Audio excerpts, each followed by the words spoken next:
प्रभु यीशु मसीह के मधुर और सामर्थ्य नाम में आपको प्रेमी सलाम। जय मसीह की। Praise the Lord. Daily Bible संदेश में आपका हार्दिक स्वागत है। आज 6 मार्च है और परमेश्वर को धन्यवाद कि उसने आज हमें फिर से एक नया दिन दिया है, एक नया सवेरा दिया है और एक नई शुरुआत का मौका दिया है। इसलिए हम परमेश्वर का धन्यवादी हैं। मैं आशा करता हूं प्रतिदिन के बाइबल संदेश के द्वारा आप आत्मिक लाभ प्राप्त करते हैं, आत्मिक भोजन प्राप्त करते हैं। हमारी प्रार्थना है कि आप और आपका परिवार और हम सब जितने इस बाइबल संदेश से जुड़े हुए हैं, हम सब प्रतिदिन आत्मिक जीवन में बढ़ते जाएं, मजबूत होते जाएं और परमेश्वर को, प्रभु यीशु मसीह को और भी गहराई से जानें, ताकि जितना हम उसे जानेंगे उतना ही उससे प्यार करेंगे और जितना उससे प्यार करेंगे उतना ही उसकी आज्ञा का पालन करेंगे। आज के मनन के लिए हम मत्ती रचित सुसमाचार 7 अध्याय, मत्ती रचित सुसमाचार 7 अध्याय और उसकी 16 आयत को हम पढ़ेंगे। यदि आपके पास अपनी बाइबल हो तो हमारे साथ अपनी बाइबल को जरूर खोलिएगा, क्योंकि हम परमेश्वर के वचन से पढ़ेंगे। मत्ती रचित सुसमाचार 7 अध्याय और उसकी 16 आयत में प्रभु यीशु मसीह खुद बातचीत करते हैं और कहते हैं, उनके फलों से तुम उन्हें पहचान लोगे। क्या लोग झाड़ियों से अंगूर या ऊंट कटारों से अंजीर तोड़ते हैं?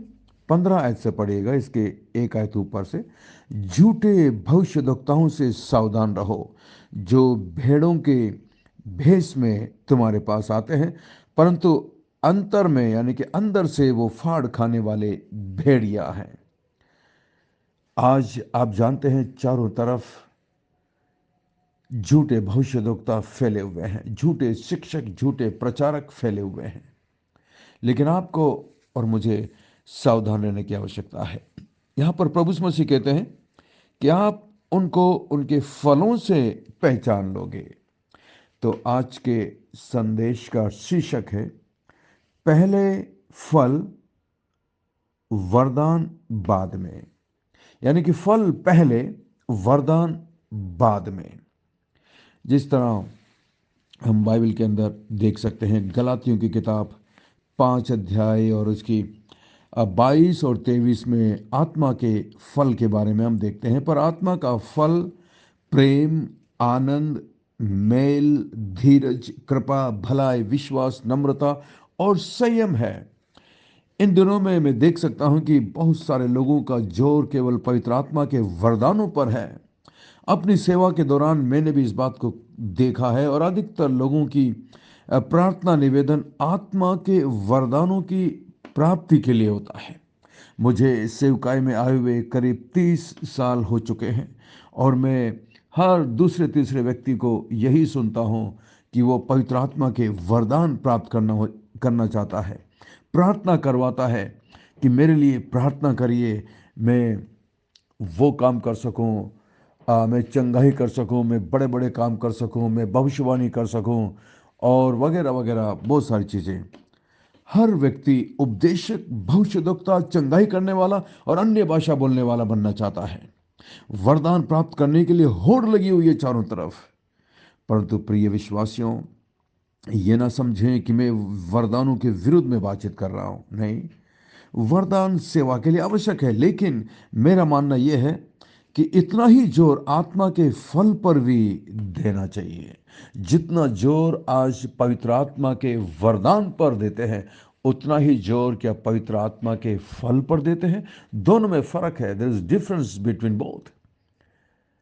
हमेशा याद रखिएगा, there are gifts of the Holy Spirit and there are some talents, there are some fruits of the Holy Spirit. Gifts and the fruits, these are two things.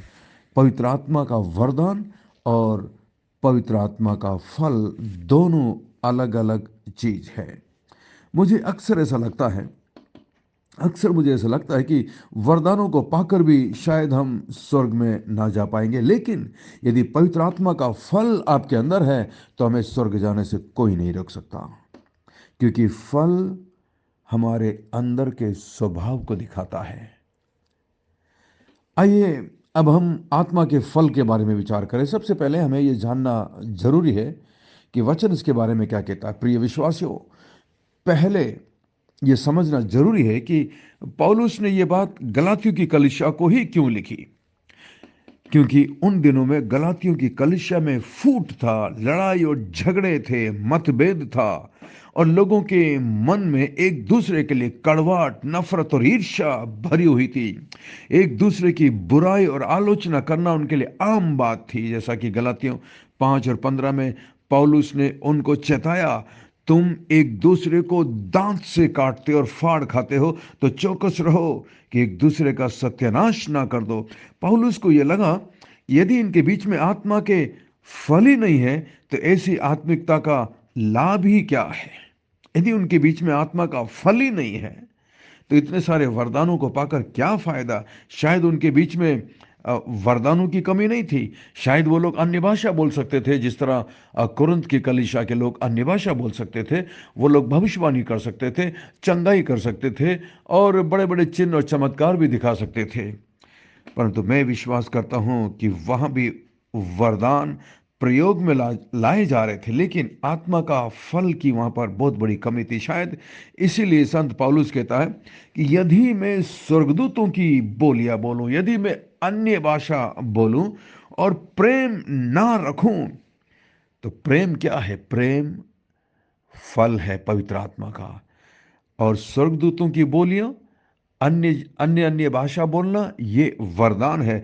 पौलुस कहता है, यदि मैं स्वर्गदूतों की भी बोलियां बोल लूं और प्रेम ना रखूं, तो मैं ठन ठनाता हुआ पीतल, जन जनाती हुई झांझ हूं। जिस तरह पहला कुरिन्थियों 13 और 1 में पौलुस इस बात को स्पष्ट करता है। न्याय के दिन यीशु यीशु मसीह ने न्याय के दिन ऐसे ही एक दृश्य का वरदान प्रस्तुत किया है, वर्णन किया है। उस दिन प्रभु यीशु मसीह कहते हैं, उस दिन बहुत सारे लोग मुझसे कहेंगे, हे प्रभु, क्या हमने तेरे नाम से भविष्यवाणी नहीं की, और क्या हमने तेरे नाम से दुष्ट आत्माओं को नहीं निकाला, तेरे नाम से बहुत सारे आश्चर्य कर्म नहीं किए। अब आप जरा ध्यान दीजिए एक एक बात पर प्रभु यीशु मसीह जो कह रहे हैं। प्रभु यीशु मसीह यहाँ पर पवित्र आत्मा के वरदान की बातचीत कर रहे हैं। भविष्यवाणी करना, दुष्ट आत्माओं को निकालना, आश्चर्य कर्म करना, चिन्ह और चमत्कार करना, बड़े बड़े काम करना, ये सब कुछ पवित्र आत्मा का वरदान है। प्रभु यीशु मसीह कहते हैं, उस दिन बहुत सारे लोग मुझसे कहेंगे। शायद ये वे लोग थे जिनके अंदर पवित्र आत्मा का वरदान तो था, और ये लोग बोलते हैं, प्रभु यीशु मसीह ने मना नहीं किया कि तुम गलत बोल रहे हो या तुम्हारे अंदर ऐसी बातें नहीं थी। ठीक है, उनके अंदर पवित्र आत्मा का वरदान हो सकता है, परंतु प्रभु यीशु मसीह कहते हैं, मैं उनसे खुल कर कह दूंगा कि मैंने तुमको कभी नहीं जाना। मत्ती 7 अध्याय यदि आप 21-22 को पढ़ेंगे तो वहां पर साफ साफ लिखा है, जो मुझसे हे प्रभु कहता है, और उनमें से हर एक स्वर्ग के राज्य में प्रवेश नहीं करेगा, परंतु वही जो मेरे स्वर्गीय पिता की इच्छा पर चलता है। 22 में, उस दिन बहुत से लोग मुझसे कहेंगे, हे प्रभु, क्या हमने तेरे नाम से भविष्यवाणी नहीं की, तेरे नाम से दुष्ट आत्माओं को नहीं निकाला, तेरे नाम से बहुत सारे चिन्ह और चमत्कार नहीं किए? तब मैं उनसे खुल करके दूंगा, मैंने तुमको कभी नहीं जाना। देखा, प्रभु यीशु मसीह कहते हैं, मैंने तुम्हें जाना ही नहीं है। इसीलिए मत्ती 7 में प्रभु यीशु मसीह कहते हैं कि तुम उनके फलों से पहचान सकते हो। प्रभु यीशु मसीह आपको पहचानेगा कैसे मालूम है? आपके फलों के द्वारा, वरदानों के द्वारा नहीं। क्योंकि याद रखिए, व्यक्ति की पहचान वरदान से नहीं, उसके फल से होती है। वरदान की कोई भी नकल कर सकता है, जैसा कि आजकल बहुत सारे लोग कर रहे हैं। होड़ मची हुई है वरदान को शो करने के लिए, लेकिन फल स्वाभाविक है। आपको इसके लिए इसकी नकल करने की ज़रूरत नहीं है। ये अपने आप से आपके अंदर आएगा जब आप पवित्र आत्मा से भरे हुए होंगे। यीशु मसीह ने कहा, तुम उनके फलों से उन्हें पहचानोगे। यदि आप किसी को पहचानना चाहते हैं कि यह सचमुच में परमेश्वर का दास है या नहीं है, तो उसके वरदान पर मत जाइए, उनके फलों में जाइए। उनके फलों को देखिए। क्या उनके अंदर प्रेम है एक दूसरे के प्रति? सबसे पहले अपने घर के अंदर अपने पति पत्नी के प्रति, बच्चों के प्रति, भाई बहन के प्रति प्रेम है? आनंद है क्या हर परिस्थिति में? या वो हमेशा दुखी और निराश और तनाव में दिखते हैं? क्या उनके अंदर मेल की भावना है, शांति है एक दूसरे के साथ? सबसे पहले परमेश्वर के साथ और फिर एक दूसरे के साथ। क्या वो धीरजवंत लोग हैं, या हर बात में हड़बड़ी और जल्दीबाजी और हर चीज को फटाफट करने की आदत है उनके अंदर? धीरज, विश्वास परमेश्वर के वचन पर, अटूट विश्वास परमेश्वर पर, नम्रता, क्या वो दीन है? आप बहुत कम देखेंगे जो अपने आप को बहुत बड़ा परमेश्वर का दास बताता है, उनके अंदर दीनता बहुत कम दिखाई देती है। संयम है क्या वो अपने आप को काबू में कर सकते हैं?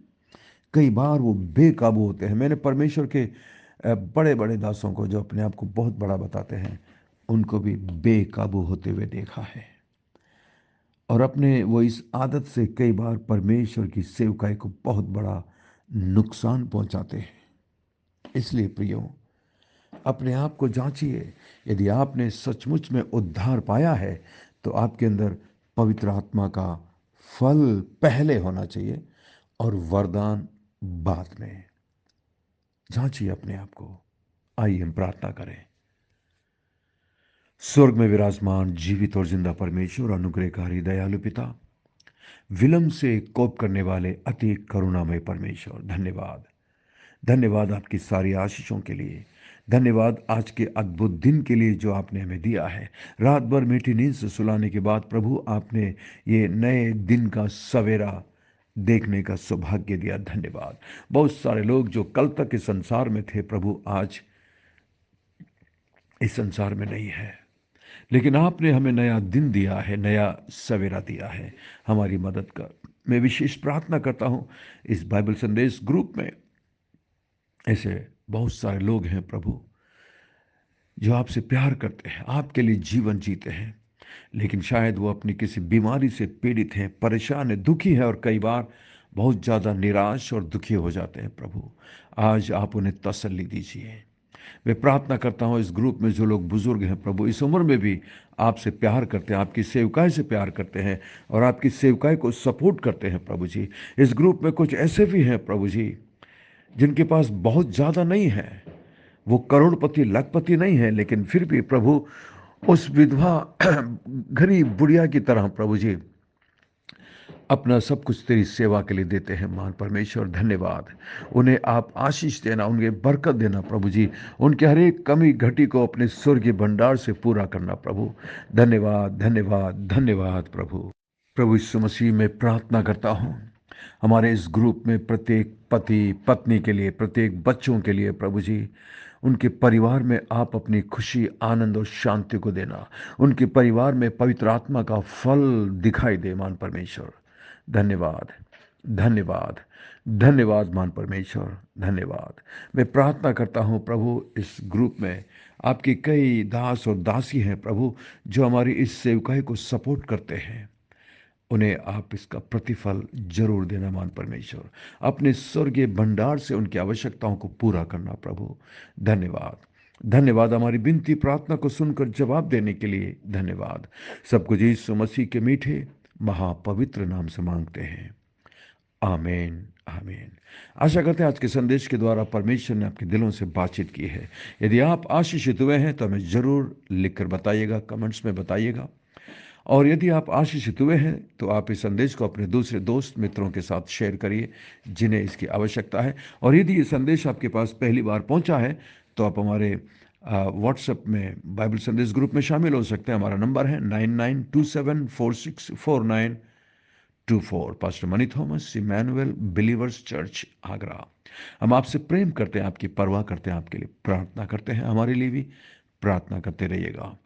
अंत में सवाल है, पवित्र आत्मा के वो 9 फल क्या क्या है?